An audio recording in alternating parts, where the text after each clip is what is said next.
जय श्री राम। आज मैंने ये लिबास पहना है और शायद मैं आपको पंडित लग रहा हूँ क्योंकि मैं पंडित हूँ। लेकिन लिबास से कंफर्म हो जाता कि आई एम द बेस्ट पंडित। लेकिन पंडित होने का मतलब ये तो नहीं कि हमें अपने संस्कारों का ज्ञान ना हो। और अगर हमें लुहावनापन लाना है, प्रलोभन लाना है, तो वो एक और चीज़ पहन लेते हैं, ये टोपी पहन ली। ये टोपी पहन ली, अब हम पंडित लगने लगे, प्रवचन करने लगे।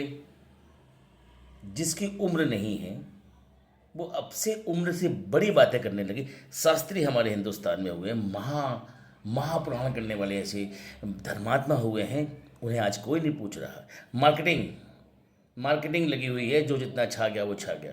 लेकिन मैं आपको आगाह करना चाहता हूँ, कुछ इस 2024 में ऐसे सारे जो पाखंडी हैं, इन सब का भांडा फूटने वाला है।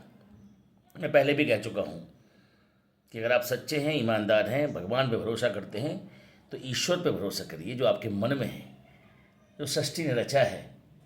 आजकल के साधु संत जो हैं, भगवान को गलत ठहरा के खुद भगवान बनने की कोशिश करते हैं, खुद की जय करवाते हैं। ऐसा कैसा है? गलती उनकी नहीं है, गलती हमारी है कि हम उनकी बातों में आ जाते हैं। बातों में मत आइए, खुद समझिए। डरे हुए लोग ही घबराते हैं। प्रवचन क्या, भगवान के यहाँ जाइए, चारों धाम यात्रा करिए, ईश्वर की प्रार्थना करिए।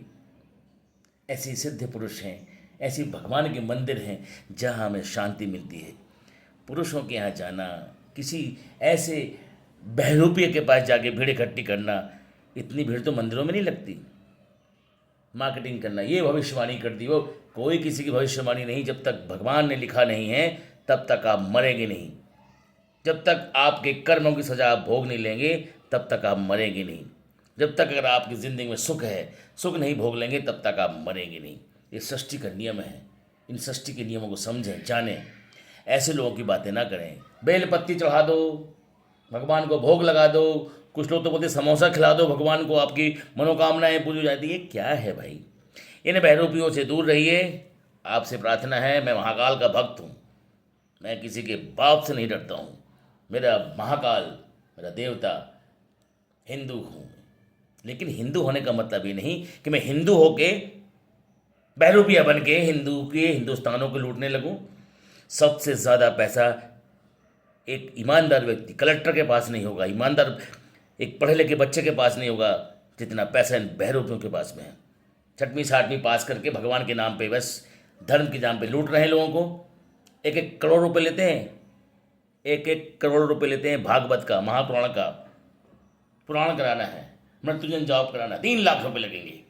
इंसान मर जाएगा। भगवान का नाम लो, घर में प्रार्थना करो, पूजन पाठ करो, दिल से भगवान को मानो, सब कुछ मिलेगा। डरे हुए हो तो यहाँ वहाँ भटकोगे। लूटने वाला जब पावरफुल हो जाता है, और ये तो खुली लूट है भाई, अपने हाथों से आप धन दे रहे हैं, पैसा दे रहे हैं, उनका मान सम्मान बढ़ा रहे हैं। धर्म करिए। गरीबों के लिए कितनी गरीबी हिंदुस्तान में बनी हुई है, जो आप किसी पंडितों के नाम पे, मैं किसी पंडित का अपमान नहीं कर रहा हूँ, मैं उन बहरूपियों की बात कर रहा हूँ तो धर्म के नाम पे देश को लूट रहे हैं। ऐसे पाखंडियों का भांडा फूटना चाहिए। और वैसे भी आप देख ही रहे हैं क्या हो रहा है।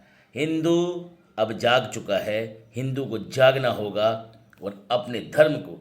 ऐसे लोग हमारे देवी देवताओं का अपमान कर रहे हैं, जिन्हें हम वर्षों से पूछते आ रहे हैं।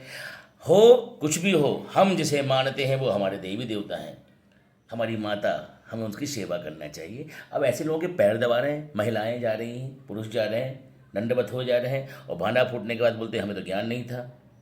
नहीं, ज्ञान का मतलब है आपके अंतर मन में वो भावनाएं आना चाहिए।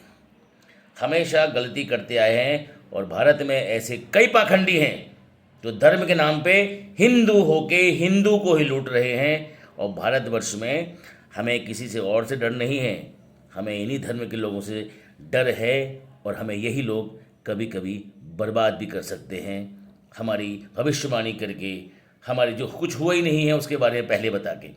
जो होना है वो होके रहेगा। दुनिया में कोई ताकत किसी को रोक नहीं पाई है। मृत्यु का होना निश्चित है। आपको मरना है, आप मरने के लिए आए हैं, जीने के लिए आए हैं। बस भगवान का नाम लीजिए, ईश्वर को अपने मन में मानिए। कृपा करके ऐसे पाखंडियों से दूर रहिए। बेलपत्ती चढ़ा दो, पास हो जाओगे। कलेक्टर बनने के लिए बेलपत्ती चढ़ा दो, ज़मीन, माथे का पसीना घुटने से नीचे आके अंगूठे में आ जाता है, इतनी मेहनत करते हैं। ऐसे पढ़े लिखे लोग भी भगवान इन पाखंडियों के नाम पे अपना धन लुटाते हैं, विश्वास करते हैं और फेल होकर सामने जाते हैं। कौन कहता है कि बेलपत्ती चढ़ा दो और उस साल पढ़ाई नहीं करो और सुबह पास हो जाओगे? गलत बात है। लोग कहते हैं, हम विश्वास करते हैं। हम ही उनको न्योता देते हैं, हम ही उनके पास जाते हैं। और ये खुली लूट है, एक नंबर की लूट है। चोर को पकड़ सकते हैं, सजा दे सकते हैं, लेकिन इन चोरों को पकड़ना बहुत मुश्किल है। इसी भेष में आते हैं, इसी भेष में आते हैं। कृपा करके सच्चे इंसान को समझिए, ऐसे ही लोग हैं। इसको उतारिए, माला को उतारिए और अच्छे इंसान, पढ़े लिखे बनिए। मैं भी एक शिक्षक हूँ, आपकी आँखों को मैं खोलना चाहता हूँ, उनको खोलिए। हिंदुस्तान, भारत, हमारा जो भारत है सभी धर्मों का रक्षक है, उसे बचाइए। किसी की बातों में ना आइए, राजनीति में ना आइए, राजनीति से दूर रहिए। आपको कोई खाने को नहीं देगा। आप सुबह से शाम तक मेहनत करते हैं, तब जाके आपके घर में पैसा आता है। लोभन के नाम पे, पैसे के नाम पे लेके लूट मत होने दें, अपने आप को यूज ना होने दें। हम पढ़े लिखे लोग हैं, अपने बच्चों को संस्कारिक बनाना है। संस्कारिक भगवान के मंदिर में जाके होता है, पूजा पाठ से घर में होता है, साधुओं के नहीं। ऐसे जो बहरूपी हैं, इन बहरूपियों से दूर रहिए। आप खुद ही इनका बहिष्कार करिए। वो आपको बुलाते नहीं हैं, आप खुद जाते हैं। आप जाना बंद कर दीजिए, अपने आप दूध का दूध, पानी का पानी हो जाएगा। समय का इंतज़ार मत करिए। अब हमें सबको एक होना है। इसका मतलब ये नहीं कि किसी ने टोपी, माला और भगवत गीता के नाम पे कुछ बोलना चालू कर दिया। आज ऐसे ही लोग हमारे देवी देवताओं का अपमान हमारे लोग कर रहे हैं, किसी दूसरे की मजाल नहीं है। हमारे लोग हम ही काट रहे हैं और कोई हमारा दुश्मन नहीं, हम ही एक दूसरे के दुश्मन हैं। इसे बचाइए, घर बचाइए, परिवार बचाइए और भारत को बचाइए। इस तरह से लोगों के पाखंडियों को दूर रहिए। जय श्री राम, जय महाकाल।